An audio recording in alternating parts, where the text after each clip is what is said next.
Welcome to another episode of Ministry Matters That Matter. In today's episode, in fact, the next few episodes will be at the Exposure Youth Camp, or EYC. It's a big youth rally that is at the Von Braun Center in Huntsville, Alabama. I have the privilege of having here with me today Hunter Puckett. Hunter and I studied together at Freed-Hardeman, and of course run into each other at a lot of events, especially youth-related events. So I appreciate him taking some time. In fact, he's got jobs and responsibilities here at EYC as well.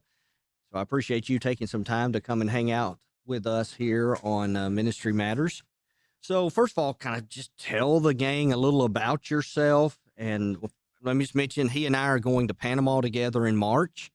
Heritage has a study abroad program with the Bible School of the Americas where we mix. There'll be about 30 students from across Latin America, as well as some of our Heritage students. And Hunter is also a graduate student at Heritage, and he will be co-teaching the class with me. We're very excited about that too. So tell us about your work you're doing. Just tell about your experiences in ministry, help them to get to know them. Yeah, I'm the youth minister at the Flint Church of Christ in Decatur, Alabama. I've been there 7 years full time. I also had the opportunity to intern there all 3 summers while I was at Freed-Hardeman as well. Undergraduate from Freed-Hardeman, I enjoyed the classes with President Brothers so much that when I was looking for a graduate program, I knew that I wanted to go to Heritage, follow you, continue with that. This semester we have adolescent spiritual development together. So we're very excited about that. Just busy with youth ministry. Working on my MDiv. I'm looking to go to Fuller Theological Seminary for a doctorate of ministry. But everything's just busy, going great though. Excited to be here at Exposure. We're excited for, so far, everything's gone smooth and that's what we like. Yeah. You're part of the team here at Exposure, aren't you? I work with Paul. I kind of say I'm Paul's right-hand man. Whatever he needs, I just make sure it gets done on time. Well, we're doing an interview with Paul Spurlin. I don't know if it'll air before or after this one, but we are going to sit down and talk to him. The board here, they're fantastic. And they love it. They love the kids and they do a great job. But we love being here. There's at least 10 of us most time from Heritage every year. So we love it. It's in our backyard, and the folks who come here are family to us. Mm-hmm. I've enjoyed getting to just hang out at the booth and talk to kids about Heritage. I love it. It's, like I said, Freed-Hardeman undergraduate, I'm at Heritage now, and being around everybody at Heritage, I see the uniqueness that comes with Heritage. I got to speak at chapel this semester, and the fact that you get to sit down as a student and sit and eat lunch with all the professors is the coolest thing to me. Yes. And they get to sit there and just talk, and it's amazing. Well, one of the things I have really enjoyed, one of many things that I've enjoyed, is that every day after chapel, we serve lunch Tuesday, Wednesday, Thursday, but we all go in there and eat together, and that's pretty cool. It's cool. It really creates a family atmosphere. There's something about meal fellowship, the communal aspect of that. So, all right, let's talk about, you work in the youth world. What are some things you are seeing in today's youth culture that, there are folks who are part of this podcast who work with young people. There are some who are preachers in all avenues of ministry. But whatever avenue of ministry they're involved in, they're going to interact probably over the course of the time, many times with families and with young people. So help them understand what are some of the trends you are seeing face-to-face, boots on the ground in youth culture. Yeah, there's been a lot of change. All 7 years have looked very different. And one of those big changes, obviously, is COVID. And we don't like talking about COVID, but COVID was a big change when it comes to youth ministry. Pre-COVID, our youth calendars were super busy, and that's all they want to do is just be together and be there. And now what we're seeing is this shift to families are wanting to spend more time together. And a lot of people are looking at that as a negative, but that's a big positive. Families are wanting to be together. They're wanting to spend more time together, and that's what we want. The kids still want to be together, but now the schedule is not looking as packed. But those events that we are planning are just as meaningful as a week full of events each day. Yeah, I think you've hit on something that's really critical. It's not the number of activities.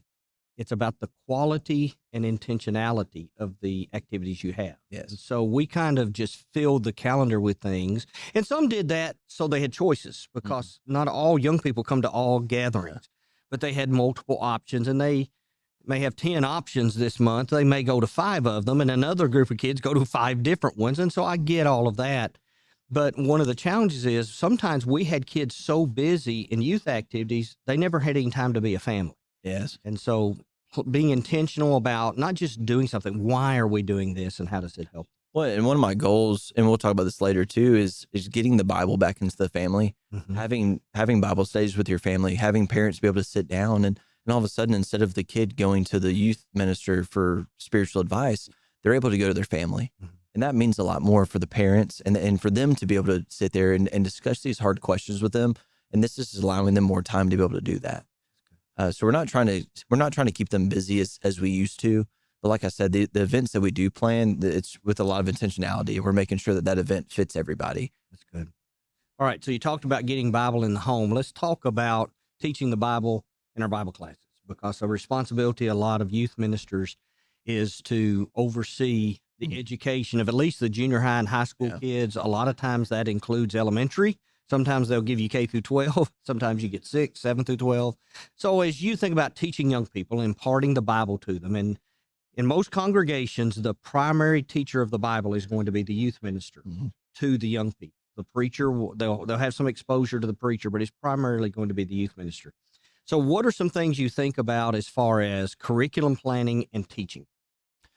Something that I feel like we don't do a great job at as youth ministers is when you get to a new congregation, you try to immediately change. You try and immediately make some curriculum your curriculum, and you start that. And what I tried to do at Flint was wait and see a full cycle of kids and see what they're getting, what they're not getting.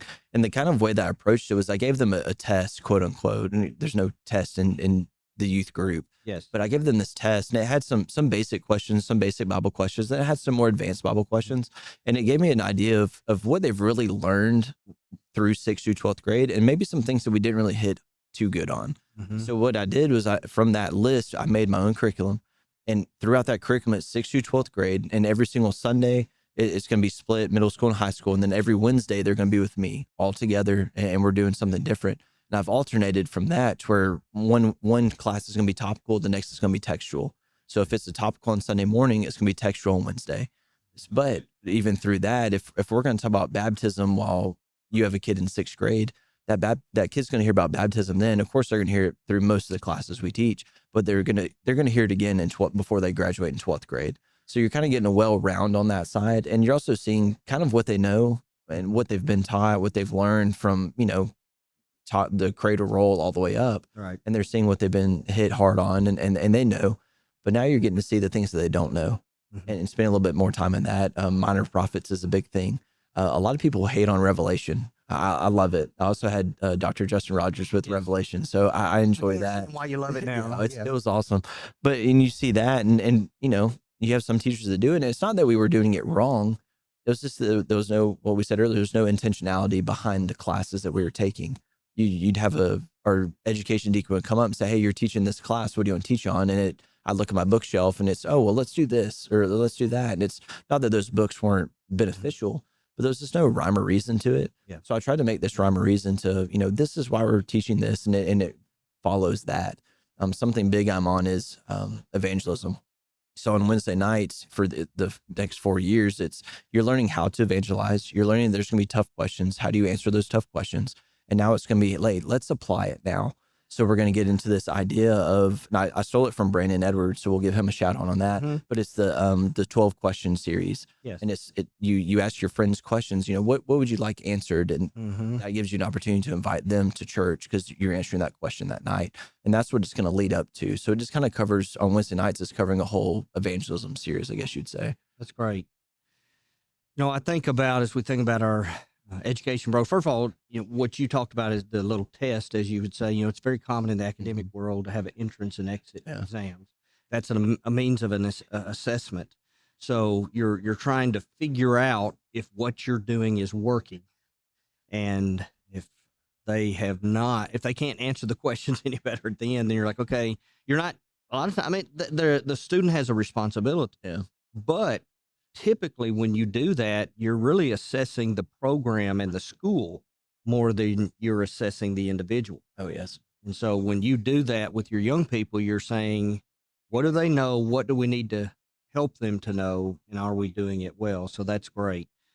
I appreciate the emphasis on intentionality. Mhm. I think about it. I read in grad school a book by Finley Edge, and he emphasized the need in our education programs within churches to know what we're doing, what we're trying to accomplish, why we're doing it, and how we're going to make it happen.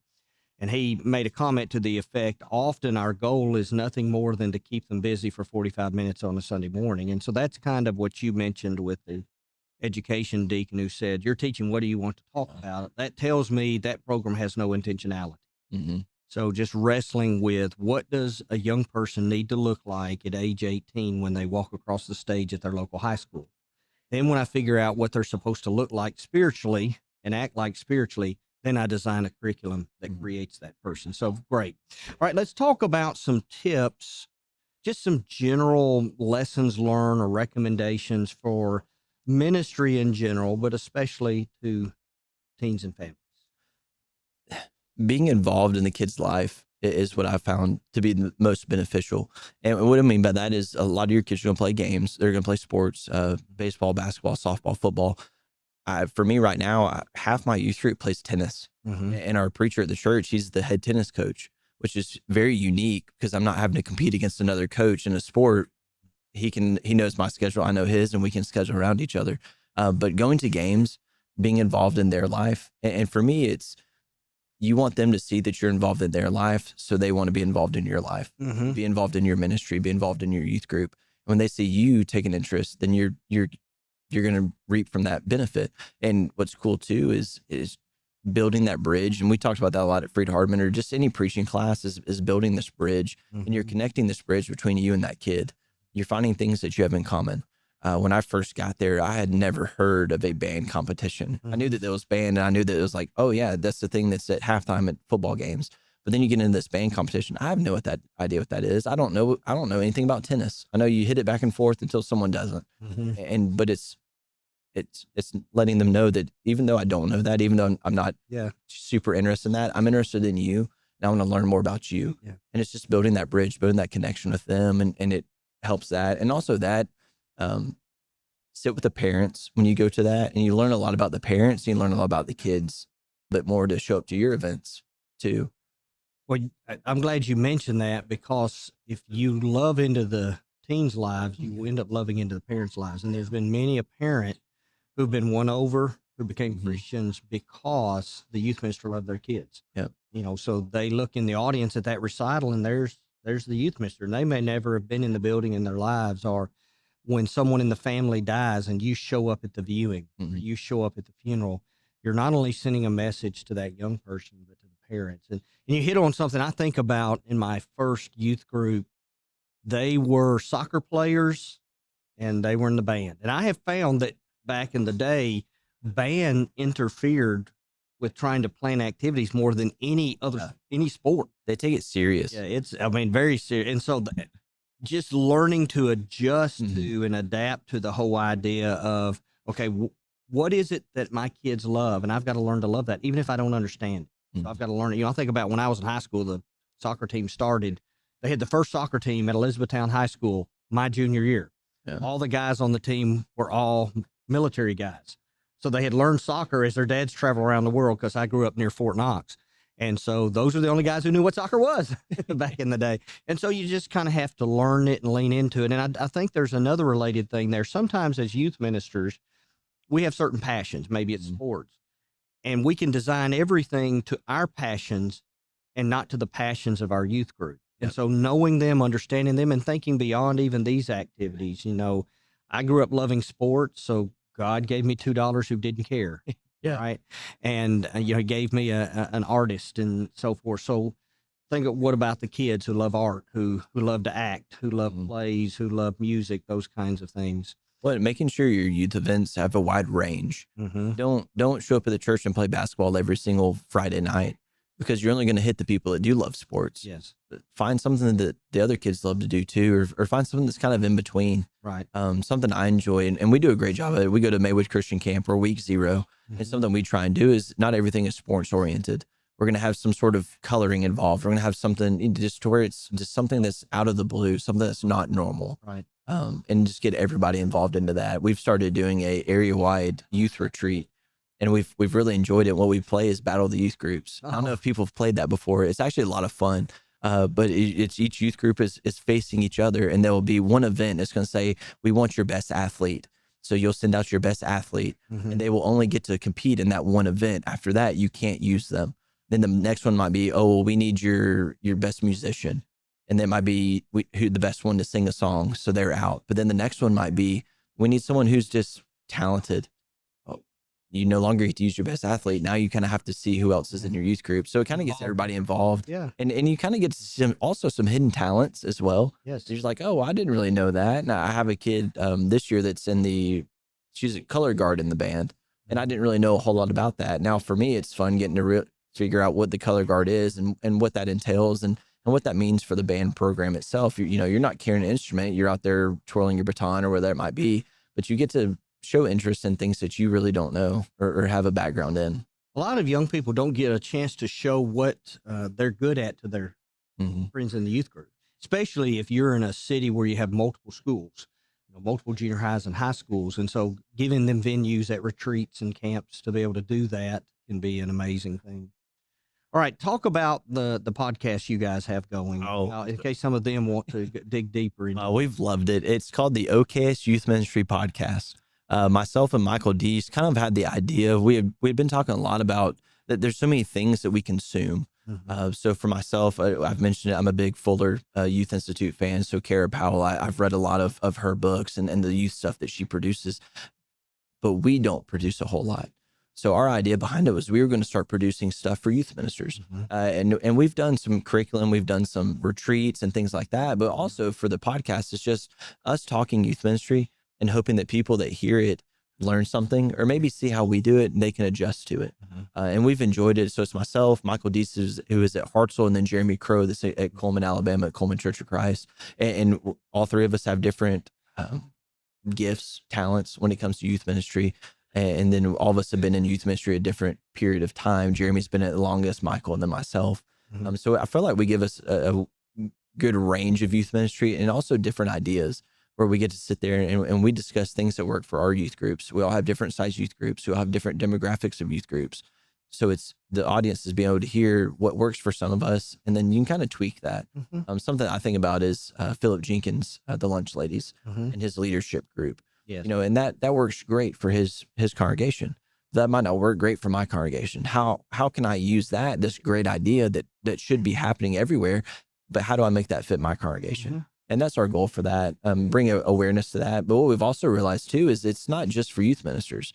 What we found is a lot of the parents love it and a lot of the kids love it too, because they get to see this inside look on youth ministry, on why we choose to do certain events or why we choose to do Exposure Youth Camp over any other event. And we get to tell them of why we love it and the growth that we see from it. And then also the scary side is our elders also listen to it. So we have to be careful in some things we say and how we approach certain topics. But it's not just for youth ministers. It's for anybody that wants to learn about it. We market it for anyone, a parent that's wanting to get closer to their kid on a spiritual journey. Anyone that's teaching a Bible class, any youth deacon, youth elder. I mean, anyone can benefit from it. So OKS Youth Ministry Podcast. OKEST. Yep. So I had the privilege of being on one of those episodes. And so hopefully that will be helpful to you. Hopefully some of the other things we've talked about in the last few moments will bless you. Thank you for what you're doing in ministry and teaching other people about Jesus Christ. Ministry matters because Jesus matters. We pray you have a blessed and wonderful day.